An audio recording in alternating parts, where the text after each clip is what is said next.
یہ جو سورت میں نے آپ کے سامنے تلاوت کی ہے، اس سورت کا نام ہے سورہ حجرات، اور اس سورت کا ایک نام سورہ اخلاق بھی ہے اور سورہ آداب بھی ہے۔ اس سورت کے اندر اللہ رب العزت نے مسلمانوں کو آپس میں باہمی حقوق اور آداب معاشرت کو بیان فرمایا ہے کہ تم جس معاشرے میں رہتے ہو، اگر وہاں رہنا چاہتے ہو تو ان زرعی اصولوں کی بنیاد پر تم اپنے ایک بہترین معاشرے کو معرض وجود میں لا سکتے ہو۔ یعنی یہ صورت ایسے قوانین پر مشتمل ہے جن قوانین کی بدولت ایسا معاشرہ وجود میں آ سکتا ہے جس معاشرے میں اللہ کی اطاعت ہو، اللہ کے نبی کی اطاعت ہو، مسلمان آپس میں پیار محبت کے ساتھ رہیں، کسی مسلمان کا مذاق نہ اڑایا جائے، کسی کو برے نام سے نہ پکارا جائے، کسی کی غیبت نہ کی جائے، کسی پر بہتان نہ لگایا جائے، کسی پر طعنہ زنی نہ کی جائے۔ اس صورت کے اندر اللہ رب العزت نے ایسے قوانین بیان فرمائے ہیں، اور اگر یہ قوانین صرف اللہ رب العزت کی اگر یہ ہم اپنے معاشرے میں عام کر دیں تو میرا دعویٰ یہ ہے کہ اللہ کے حکم سے ہمارا معاشرہ بڑا پرامن ہو جائے گا، کیونکہ اللہ رب العزت نے ایسے قوانین بیان فرمائے ہیں، اگر ان قوانین پر ہم عمل کر لیں تو انشاءاللہ اللہ کے فضل سے ہمارے معاشرے کے اندر یہ آپس کی ناچاکیاں ہیں، برائیاں ہیں، آپس میں کینہ بغض ہے، یہ سب ختم ہو جائے۔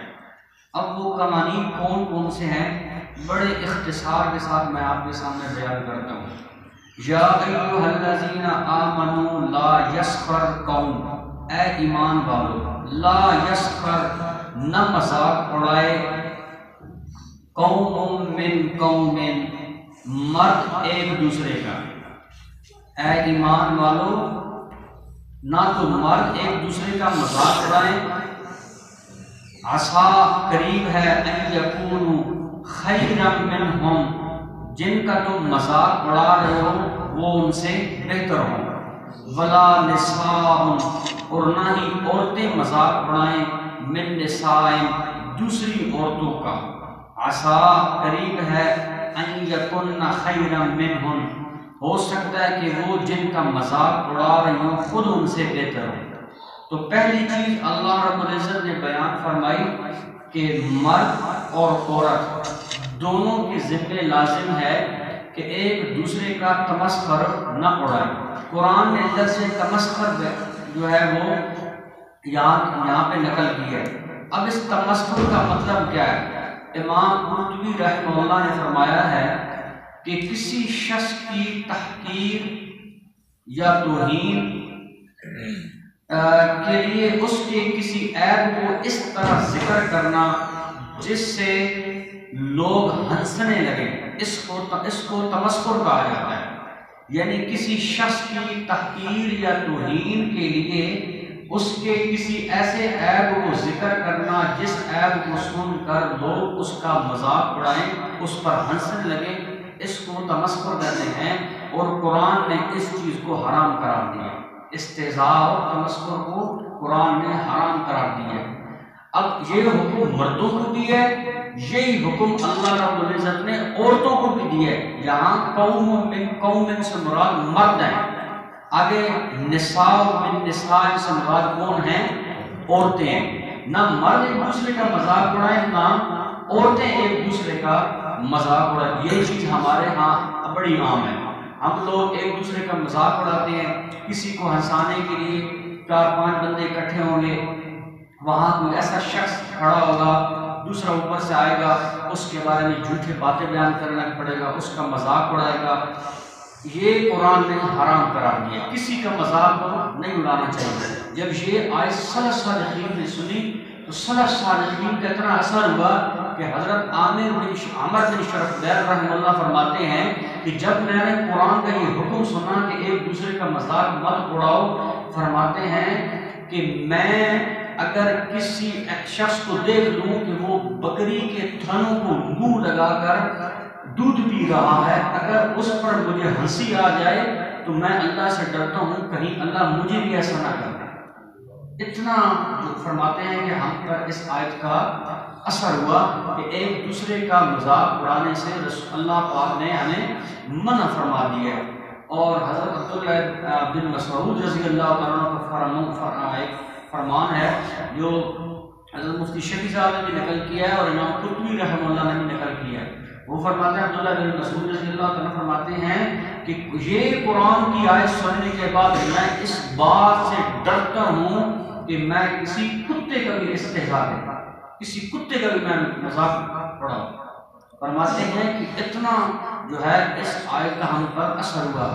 اب صحابی رسول کتے کا مذاق اڑانے سے کترا رہا ہے۔ عمر بن شرحبیل فرماتے ہیں اگر مجھے ہنسی آ جائے تو میں ڈر جاؤں کہ اللہ مجھے ایسا نہ کر دے۔ اب ہم اپنے معاشرے میں نظر بڑھائیں، ہم لوگ کیا کرتے ہیں؟ چھوٹا ہو بڑا ہو، عہدے میں اوپر ہو عہدے سے نیچے ہو، ہم لوگ ایک دوسرے کا مذاق اڑاتے ہیں۔ شریعت اس چیز کی قطعاً اجازت نہیں دیتی، قرآن نے اس امر کو حرام قرار دیا۔ تو پہلی چیز کیا ہے؟ لا یسخر قوم من قوم، کسی مسلمان بھائی کا مذاق نہیں اڑانا چاہیے۔ مذاق اڑانا دو قسم کا ہوتا ہے، ایک ہے زبان کے ساتھ، آج اس کے بارے میں کچھ الفاظ کہہ دیں سب ہنسنے لگ پڑے، ایک مذاق اڑانا ہے۔ دوسرا کیا ہے؟ افعال کے ساتھ، یعنی کوئی بیچارہ لگ رہا ہے اس کی نقل اتارنا، ہاں جی، کوئی بیچارہ اندھا ہے اس کی نقل اتارنا، کوئی زبان باتوں ہوتے ہیں نا، رک رک کے باتیں کرتے ہیں، لوگ اس پر ہنسنا شروع ہو جاتے ہیں، رک رک کر باتیں کرنے والے پر ہنسنا، اس کی نقل اتارنا، یہ دونوں طریقے استہزاء کہلاتے ہیں، تمسخر کہلاتے ہیں۔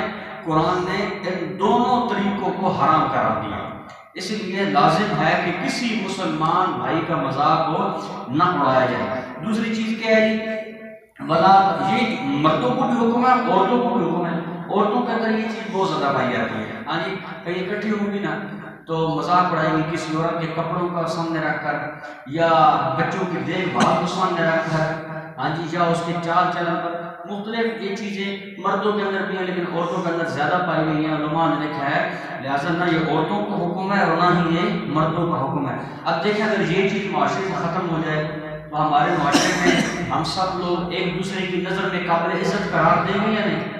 قابل عزت ہم ٹھہریں گے نا، ہر کوئی ایک دوسرے کی عزت کرے گا جب کوئی کسی کا تمسخر نہیں اڑائے گا۔ اس لیے علماء نے کہا کسی پاگل کا مذاق بھی نہیں اڑانا چاہیے، کسی پاگل کا بھی مذاق نہیں اڑانا چاہیے۔ نمبر دو، کسی بچے کا بھی مذاق نہیں اڑانا چاہیے۔ بڑا تو بڑا ہے، صاحب عقل تو صاحب عقل ہے، بچہ اور پاگل ان کا بھی مذاق اڑانا کیا ہے؟ قرآن نے حرام قرار دیا۔ دوسری چیز ہے جی ولا تلمزوا انفسکم، اور تم ایک دوسرے کو تانے نہ دیا کرو، ایک دوسرے کو تانے نہ دیا کرو۔ قرآن نے ایک دوسرے کو تانے دینے سے بھی منع کر دیا۔ تانا دوسرے لفظوں میں عیب نکالنے کا لفظ ہے نا، تلمزوا، اور نہ تم عیب نکالو۔ میں نے آسان طرح منع کیا ایک دوسرے کو تانے نہ دو، لفظ ہے، لفظ تلمزوا لفظ ہے، لفظ کا معنی ہوتا ہے عیب نکالنے کا، عیب نکالنے، عیب ظاہر کرنے اور عیب پر خانہ زنی کرنے کے معنی میں یہ لفظ استعمال ہوتا ہے۔ یعنی ایک دوسرے کے عیب نکالنے سے بھی شریعت نے منع کر دیا ہے، قرآن نے اس چیز کو حرام قرار دیا۔ عیب نکالنا یہ ہمارے یہاں بہت زیادہ بیماری پائی جاتی ہے، ہم خواہ مخواہ لوگوں کے عیوب تلاش کرتے رہتے ہیں، بس ہمیں کسی طریقے سے اس بندے کا عیب مل جائے اور یہ بندہ ہماری نظر میں گر جائے، ہم اس کی کمزوری کو پکڑ لیں۔ اللہ نے اس چیز کو حرام قرار دیا ہے۔ کسی مسلمان بھائی کی عیب جوئی کرنا، اللہ کے نبی نے کیا فرمایا؟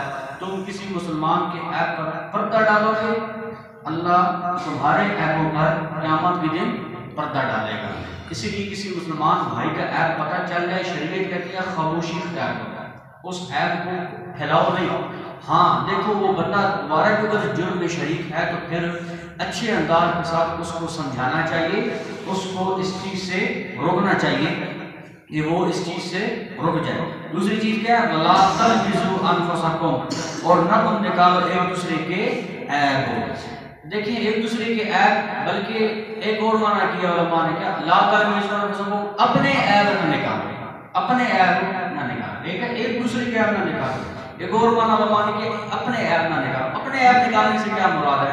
اس طرح قرآن کہتا لا تقتلوا انفسکم، اپنے آپ کو قتل نہ کرو۔ اس سے مراد یہ ہے کہ ظاہری بات ہے جب تم کسی کے عیب نکالو گے، سامنے جو بندہ کھڑا ہے ہم اس کے عیب نکالتے ہیں تو ظاہری بات ہے وہ بھی ہمارے عیب بیان کرے گا، تو کسی کے عیب نکالنا گویا اپنے عیب نکالنے ہوئی، کسی کے عیب نکالنا گویا اپنے عیب نکالنے ہوئی۔ اب قرآن کہتا ہے لا تقتلوا انفسکم، اپنے آپ کو قتل نہ کرو۔ اچھا ایک حدیث آتی ہے، رسول اللہ صلی اللہ علیہ وسلم نے فرمایا لعنت تو ایسے شخص پر جو اپنے ماں باپ کو گالی دیتے ہیں۔ اب پوچھا گیا یا رسول اللہ یہ کیسے ہو سکتا ہے کوئی اپنے ماں باپ کو گالی دے؟ اللہ کے نبی نے فرمایا جب تم کسی کے ماں باپ کو گالی دیتے ہو تو حقیقت میں وہ تم اپنے ماں باپ کو گالی دیں گے۔ سمجھو تو یہ ہے کہ اپنے عیب نہ نکالو، لا تلمزوا انفسکم، اپنے عیب نہ، کیا مطلب کسی کے تم عیب نکالو گے تو الٹا وہ تمہارے عیب نکالے گا۔ تو قرآن نے اس عیب نکالنے کے امر کو بھی حرام قرار دیا ہے۔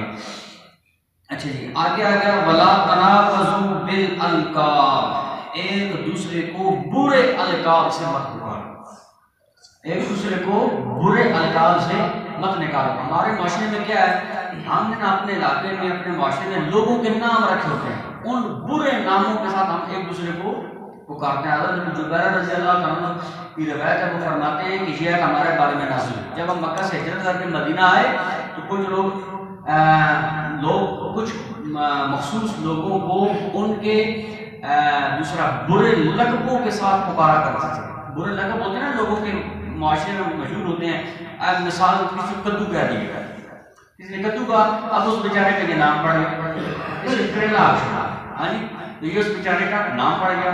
اب جہاں بھی کدو گئے وہ کریلا کا مثال دے رہا ہوں، تو فرماتے ہیں کہ جب ان کو ان کے برے القاب سے یاد کیا جاتا تو وہ لوگ برا مناتے تھے۔ اللہ نے قرآن کی آیات نازل کر کہ لا تنابزوا بالالقاب، کسی مسلمان کو اس کے برے القاب سے مت پکارو۔ ہمارے یہاں میں ہم لوگوں نے نام رکھے ہوتے ہیں، ہاں جی یاد رکھو اللہ نے اس چیز کو حرام قرار دیا، اس کے اچھے نام کے ساتھ اس کو پکارو یا اس کو اچھے لقب کے ساتھ پکارو، اچھے لقب کے ساتھ پکارو۔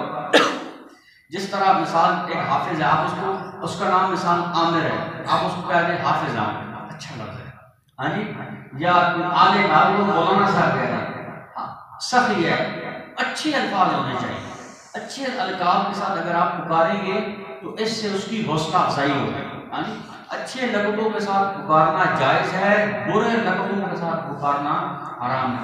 ایک اور مسئلہ بھی ہے، بعض لوگ ایسے ہوتے ہیں کہ معاشرے میں کچھ القاب ان کی پہچان بن جاتی ہے، کچھ القاب ایسے ہوتے ہیں ان کی پہچان بن جاتے ہیں، جس طرح محدثین میں سے ایک اعمش مشہور ہے، دوسرا آرج مشہور ہے، اچھا جی احدب مشہور ہے، اس طرح کے کچھ محدثین کے نام بھی بڑے مشہور ہیں۔ آرج مثال ہے، اب آرج عربی میں کس کو کہتے ہیں؟ لنگڑے کو۔ اب وہ ایک خاص جو لقب ہوتا ہے نا وہ ان کی پہچان بن جاتا ہے، ان کا نام بھلے کوئی ہو۔ ہمارے علاقے میں ایک ہے تو اس بیچارے کا نام عبد الرحیم ہے، تو حیرانی کی بات یہ ہے کہ اس کے خاندان والوں کو بھی نہیں پتا اس کا اصل نام کیا ہے، جو دور دراز اس کے خاندان والے ہیں ان کو بھی نہیں پتا، بس اس کا ایک لقب سا مشہور ہے تو بول لیں تو وہ سب جان جاتے ہیں، لیکن اصل اس کے نام سے نہیں کوئی بھی نہیں جانتا۔ تو یہ ہوتا ہے کہ بعض اوقات معاشرے میں کچھ لوگوں کی پہچان بن جاتی ہے، تو پھر علماء نے لکھا ہے کہ اگر اس کو برا محسوس نہ ہو تو پھر آپ اس لقب کے ساتھ اس کو مطلب کسی کو تعارف کروانا ہو، پہچان کرانا تو پھر آپ کرا سکتے ہیں، اس کا وہ لقب اس کو بول کر۔ اللہ کے نبی صلی اللہ علیہ وسلم نے بھی صحابہ کو بڑے پیارا لقب دیے، حضرت انس رضی اللہ تعالیٰ عنہ رسول اللہ صلی اللہ علیہ وسلم خادم خاص تھے، اللہ کے نبی صلی اللہ علیہ وسلم ان کو اکثر مزاح کے طور پر فرمایا کرتے یا ذل اذنین، او دو کانوں والے۔ اللہ کے نبی صلی اللہ علیہ وسلم ہنسی مذاق کرتے تھے نا اپنے صحابہ سے، تو اللہ کے نبی صلی اللہ علیہ وسلم ان کو فرمایا یا ذل اذنین، او دو کانوں والے، ان کو برا لفظ نہیں ہے۔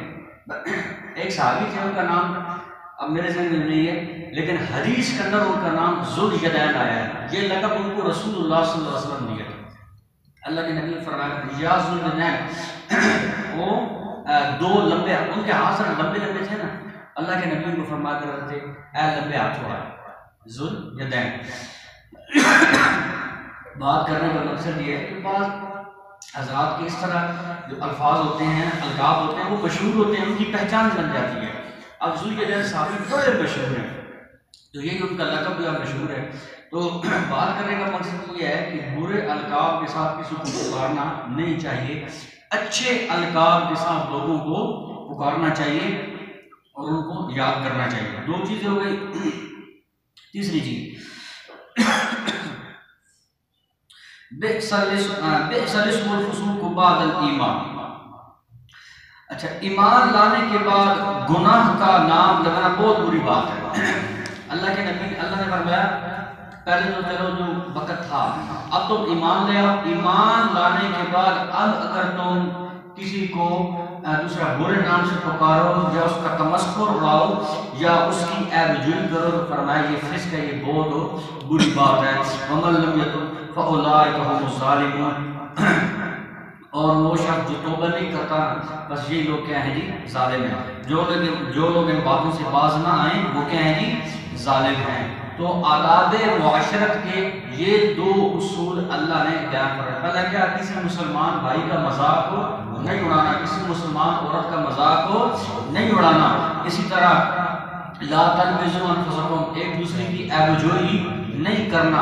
نمبر 3 لا تنابزوا بالالقاب، اپنے مسلمان بھائیوں کو برے القاب سے نہیں پکارنا۔ یہ تینوں چیزیں اللہ نے حرام قرار دی۔ یا ایھا الذین آمنوا اجتنبوا کثیرا من الظن،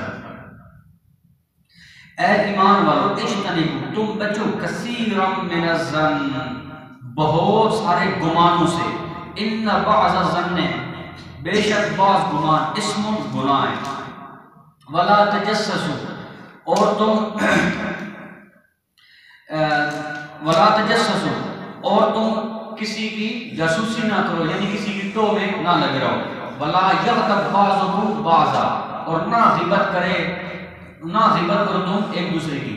ایحب، کیا پسند، ایحب احدکم، کیا تم پسند کرتے ہو، ان یأکل لحم اخیہ، یہ کہ کھاؤ اپنے مردہ بھائی کا گوشت، فقرے تم بس تم اس کو ناپسند کرتے ہو۔ واتقوا اللہ، تم اللہ سے ڈرو، بے شک اللہ تواب، توبہ قبول کرنے والا، رحیم، بہت مہربان ہے۔ اب اس آیت کے اندر آداب معاشرت کے دیگر 3 اصولوں کو اللہ رب العزت بیان فرما رہے ہیں۔ پہلا اصول کون سا ہے؟ فرمایا اجتنبوا کثیرا من الظن، بہت سارے گمانوں سے بچو۔ گمانوں سے کیا مراد ہے؟ گمان سے کیا مراد ہے؟ گمان 2 قسم کا ہوتا ہے، ایک ہوتا ہے برا گمان، ایک ہوتا ہے اچھا گمان۔ برا، اچھا حدیث کے اندر آتا ہے اللہ رب العزت فرماتے ہیں کہ میں اپنے بندے کے ساتھ ویسے ہی کرتا ہوں جیسے بندہ میرے بارے میں گمان رکھتا ہے۔ اگر بندہ میرے بارے میں اچھا گمان کرے گا تو میں اس کے ساتھ اچھا برتاؤ کروں گا، اگر برا گمان کرے گا تو پھر اس کے ساتھ برا ہوگا۔ تو قرآن نے برے گمان کو حرام قرار دیا، قرآن نے برے گمان کو حرام قرار دیا۔ ایک مثال دی ہے۔ اب اگلی بات جو سمجھنے والی وہ کیا ہے؟ برا گمان، کسی مسلمان بھائی کے بارے میں برا گمان کرنا جب تک تمہارے پاس ایک مضبوط دلیل نہ ہو کہ واقعتاً یہ بندہ خطا کار ہے، اس بندے کے اندر یہ عیب ہے، یہ بندہ اس گناہ کے اندر مشغول ہے، یہ اس کے اندر جرائم پائے جاتے ہیں، کسی مسلمان بھائی کے بارے میں برا گمان کرنا شریعت نے حرام قرار دیا، شریعت نے حرام قرار دیا ہے۔ اب ایک بندہ ہے آ رہا ہے سامنے، میرے پاس کوئی دلیل نہیں ہے، میں کہتا ہوں جی یہ بندہ 2 نمبر ہے، یہ بندہ منافق ہے، جی یہ بندہ ایسا ہے، یہ بندہ ایسا ہے، کوئی دلیل نہیں ہے ہمارے پاس، کوئی ثبوت نہیں ہے، قرآن نے اس کو حرام قرار دیا، قرآن نے اس کو حرام قرار دیا ہے۔ اور اسی لیے اللہ رب العزت رسول اللہ صلی اللہ علیہ وسلم نے فرمایا کہ کسی مسلمان بھائی کے بارے میں برا گمان کرنا، کسی مسلمان بھائی کے بارے میں برا گمان کرنے والوں پر اللہ رب العزت لعنت دے، اللہ رب العزت لعنت دے۔ اللہ کے نبی صلی اللہ علیہ وسلم نے یہ پاک ارشاد کرا۔ اب ہم دیکھیں کہ ہم اپنے مسلمان بھائیوں کے بارے میں کتنے جام کام کرتے ہیں، کاروبار کرتے ہیں، رہتے ہیں، خواہ مخواہ ہم نے ایک دوسرے کے بارے میں برا گمان، اب کوئی دلیل نہیں، کوئی کچھ بھی نہیں ہے۔ اچھا 2 دن کھڑے ہوں گے، اگر وہ مثال دے رہا ہوں، میں یہاں بیٹھا ہوں، 2 دن کھڑے ہوں گے، میں دیکھوں گا ان کی طرف نہ، اگر وہ میری طرف دیکھ کر باتیں کر رہے ہوں گے تو فوراً میرے دل میں آئے گا، کیا آ جائے گا؟ لگتا ہے یہ میرے بارے میں باتیں کر رہے ہیں۔ اب میں وہاں چلا جاؤں گا ان کے پاس، ہاں جی دیکھوں گا کہ واقعہ یہ میرے بارے میں بات کر رہے ہیں، تو یہ چیز برا گمان ہے، یہ برا گمان ہے۔ شریعت نے اس برے گمان کو حرام قرار دیا ہے۔ کسی بھائی مسلمان بھائی کے بارے میں برا گمان نہیں کرنا چاہیے۔ نمبر 2، اللہ کے بارے میں برا گمان کرنا حرام ہے۔ حدیث آتی ہے، اللہ کے نبی صلی اللہ علیہ وسلم نے فرمایا کہ لا یموتن احدکم، تب تک کوئی شخص نہ مرے تم میں سے جب تک وہ اللہ کے ساتھ اچھا گمان نہ کرے، یحسن الظن، اچھا گمان اللہ کے بارے میں نہ رکھے۔ بندہ کہ میں تو گناہگار بس اللہ ما پکڑ دیسی، اللہ ما غرب کر دیسی، اللہ ما عذاب دیسی، ایسا گمان رکھنا اللہ کے بارے میں یہ حرام ہے۔ ایسا گمان رکھنا اللہ کے بارے میں یہ کیا ہے؟ حرام ہے۔ اچھا گمان رکھو، اچھے گمان پر ثواب ملتا ہے۔ اس کی ایک مثال یوں لے لیں کہ ہم نماز پڑھ رہے ہیں، دوران نماز بھول گئے، یار میں نے 3 رکعت پڑھی ہے، 4 رکعت پڑھی ہے۔ اب غالب گمان آپ کو کیا کرنا ہے؟ غالب گمان کہتا ہے 4 رکعت پڑھی ہے، تو آپ نے اس غالب گمان پر عمل کرنا ہے، یہ شرعی مسئلہ ہے۔ ہاں جی اس گمان پر کوئی گناہ نہیں ہے، یہ اچھا گمان۔ مسلمان کے بارے میں اچھا گمان یہ نیک ہے۔ ہر بندہ سب سے پہلے کسی کے بارے میں کوئی رائے رکھنا چاہے اپنے اندر دیکھے میں کیسا ہوں، سب سے پہلے اپنا محاسبہ کرنا چاہیے۔ جب بندہ اپنا محاسبہ کرے گا تو انشاءاللہ وہ بندہ پھر کسی دوسرے مسلمان کے بھائی میں برا سوچے گا بھی۔ کیا جی اجتنبوا کثیرا من الظن، برے گمان سے کیا بچو، ان بعض الظن، بے شک بعض گمان اسم گناہ، میں نے سمجھا دی۔ ولا تجسسوا، ولا تجسسوا، ایک دوسرے کی جاسوسی نہ کرو، ایک دوسرے کی ٹو میں نہ لگنا۔ اب اس سے کیا مراد ہے؟ ایک دوسرے کی جاسوسی نہ کرو، ٹو میں نہ لگنا، اس سے کیا مراد ہے؟ اس سے مراد یہ ہے کہ مسلمان بھائی کے عیوبوں کو تلاش نہ کرو، کسی مسلمان بھائی کے عیوبوں کو تلاش نہ کرو، اس کی کمزوریوں کو جاننے کی کوشش نہ کرو۔ شریعت نے اس چیز کو حرام قرار دیا۔ وَلَا يَغْتَبْ بَعْضُكُمْ بَعْضًا، اور ایک دوسرے کی غیبت بھی نہ کرو، ایک دوسرے کی غیبت بھی نہ کرو۔ شریعت نے غیبت کرنے کو بھی حرام۔ غیبت کسے کہتے ہیں؟ حدیث آتی ہے، صحابہ نے پوچھا یا رسول اللہ اتدرون ما الغیبۃ، غیبت کیا ہے؟ غیبت کے بارے میں آپ کیا جانتے ہیں؟ اللہ کے نبی صلی اللہ علیہ وسلم فرمایا ذکرک اخاک بما یکرہ، ذکرک اخاک بما یکرہ۔ غیبت یہ ہے کہ اپنے بھائی کی ایسی باتوں کا ذکر کرنا، اگر وہ باتیں اس بھائی کو معلوم ہو جائے تو وہ اسے کیا کرے؟ ناپسند کرے گا۔ اپنے بھائی کی ایسی باتوں کو ذکر کرنا اگر اس بھائی کو معلوم ہو جائے اور وہ بھائی اس باتوں کو کیا کرے؟ ناپسند کرے، اس کو کیا کہتے ہیں؟ غیبت کرنا۔ یہ حدیث آتی ہے۔ صحابہ نے پوچھا یا رسول اللہ اگرچہ وہ بات اس کے اندر پائی بھی گئی ہوں، کوئی عیب اس کے بارے میں بیان کر رہا ہے، فلاں شخص ایسا ہے، اس نے یہ غلطی کی ہے، اللہ کے نبی نے فرمایا اگرچہ اس کے بارے میں اگرچہ اس کے اندر یہ چیز پائی بھی گئی ہو، اللہ کے نبی نے فرمایا ہاں پائی گئی ہو، اسی کو تو غیبت کہتے ہیں۔ اگر نہ پائی گئی ہو یہ پھر بہتان ہے، اگر یہ نہ پائی گئی ہو تو پھر کیا ہے؟ بہتان ہے۔ مسلمان بھائی کی باتیں، اس کی کمزوریاں، اس کی غیر موجودگی میں اس کی پیٹھ کے پیچھے بیان کرنا، شریعت نے اس چیز کو حرام قرار دیا ہے۔ اور اگر یہ چیزیں اس کے اندر نہ پائی گئی تو پھر کیا؟ اللہ کے نبی نے فرمایا بہتان کیا ہے؟ یہ بہتان ہے۔ تو غیبت یہ اتنی عام ہو چکی ہے، اتنی عام ہو چکی ہے، عام طبقہ تو دور کی بات، جو سخت بات ہے، مذہبی طبقہ ہے نا، اس کے اندر یہ بہت پائی جاتی ہے. کوئی بھی ہو، مذہبی ہو غیر مذہبی ہو، کلمہ سب نے پڑھا ہے نبی کا، سب نے حساب دینا ہے، چاہے تو اللہ نے اس چیز کو حرام قرار دیا. یہ غیبت اتنی پائی گئی ہے، اتنی پائی جاتی ہے ہم لوگوں کے اندر کہ اللہ کی پتہ ہے. ٹھیک، اور سمجھ بھی نہیں لگتی، لوگ غیبت کے اندر مشغول ہو جاتے ہیں. غیبت اتنا سخت گناہ ہے، حدیث ہے الغیبت اشد من الزنا. غیبت زنا سے بھی زیادہ سخت ہے، غیبت زنا سے بھی زیادہ سخت ہے. حضرت محمود فرماتے ہیں، اللہ فرماتے ہیں کہ غیبت کرنا ایسی ہے جیسے ایحب احدکم ان یأکل لحم اخیہ میتا. یہ غیبت کرنا ایسے ہے جیسے اپنے مردہ بھائی کا گوشت کھانا ہے. کیا تم میں سے کوئی چاہتا ہے کہ اس کا بھائی مر جائے، اس کو بندہ کاٹ کے ذبح کر کے اس کا گوشت بنا کر کھائے؟ فکرہتموہ، تم اس کو ناپسند کرتے ہو. وہ کسی کی غیرت بھی گوارا نہیں کرتی، بھائی مر جائے پھر اس کو ذبح کرے، اس کا گوشت کھا جائے. کوئی برداشت کرتا ہے؟ کوئی بھی نہیں. اللہ رب العزت فرماتے ہیں تم اس کو ناپسند کرتے ہو، تو اسی کا نام کیا ہے؟ غیبت. اتنا سخت گناہ ہے. حضرت محمود فرماتے ہیں کہ میں نے خواب دیکھا. یہ خواب علماء نے، مفتی شفیع صاحب نے بھی اس کو نقل کیا. فرماتے ہیں کہ میں نے خواب دیکھا، خواب یہ دیکھا کہ ایک زمین پڑا ہوا ہے. غلام قسمت ہوتی تھی غلاموں کی، زمین غلام پڑا ہوا مرا ہوا. تو مجھے کہنے والے نے کہا اس کو کھاؤ. میں نے کہا میں اس کو نہیں کھاؤں گا. کہ نہیں اس کو کھاؤ. کہتے ہیں میں نہیں کھاؤں گا اس کو. میں کیوں کھاؤں؟ تو کہنے والوں نے کہا کہ تم نے اس کی غیبت کی ہے.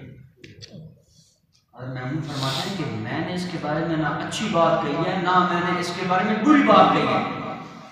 کہنے والوں نے کہا اگرچہ تم نے اس کے بارے میں کوئی بات نہیں کی، لیکن جب اس کی غیبت ہو رہی تھی تو موجود تھا اور تم اس کی غیبت ہونے پر راضی تھا.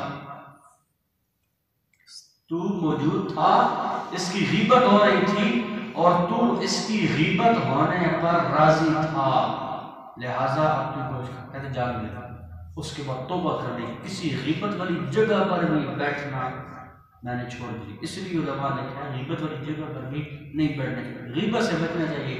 رسول اللہ صلی اللہ علیہ وسلم کی حدیث ہے، فرماتے ہیں کہ جب میں معراج پر گیا تو میں نے دیکھا جہنم میں کہ کچھ لوگ ان کے ناخن تانبے کے بنے تھے، وہ اپنے چہرے کو اور سینے کو نوچ رہے تھے. میں نے پوچھا کہ ان لوگوں کو کیا ہوا؟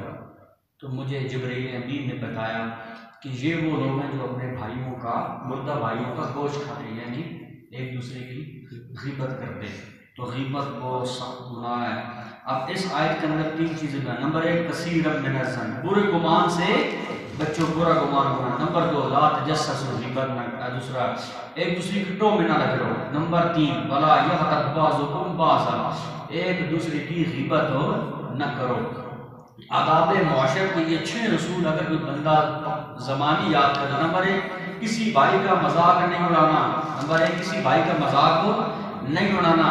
نمبر 2 لا تلمزوا انفسکم، عیب جوئی نہیں کرنا. نمبر 3 تنابزوا بالالقاب، برے لقبوں سے نہیں پکارنا. نمبر 4 کثیرا اجتنبوا کثیرا من الظن، برے گمان سے بچنا.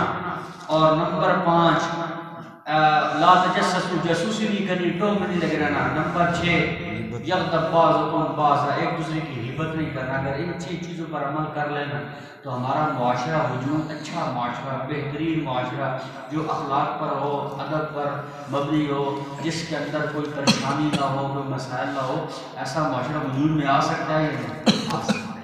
تو ان 6 چیزوں پر خود بھی عمل کرنا چاہیے اور باقی حضرات کو اس پر عمل کروانا چاہیے. جو کچھ کہا سنا اللہ توفیق عطا فرمائے.